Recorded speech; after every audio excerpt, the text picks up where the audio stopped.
It gives you that kind of taste in your mouth.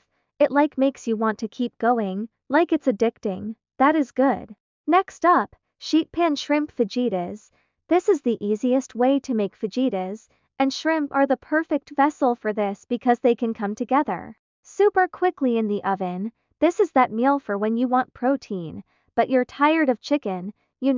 Sometimes we get in a rut and we forget about things like this. Of course, you can do this with beef or chicken if you want, so I'm just going to start by cutting up our normal fajita veggies into strips. I'm also going to slice up just a jalapeno and throw it in there.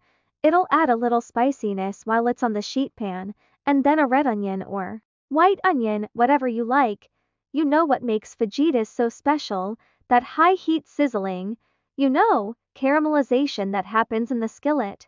We're going to do that in the oven by making sure our oven is hot because everything cooks really quickly, especially the shrimp.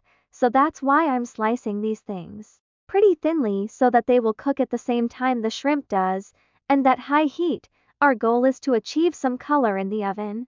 Right now, we're just going to toss everything with oil, and the recipe calls for fajita seasoning.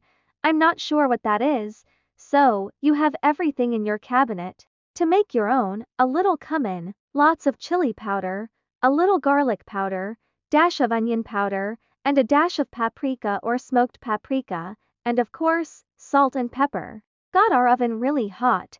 This only takes about 10 minutes tops to cook. You want to make sure your pan is not too crowded so that things don't steam but rather brown. Quick and easy is the name of the game today. So far, we are succeeding. 7 minutes. You can see they're almost done. So, for the last minute or so, I'm going to turn it on broil on high just to get a little more caramelization. Shrimp takes no time to cook and it has its own built-in thermometer.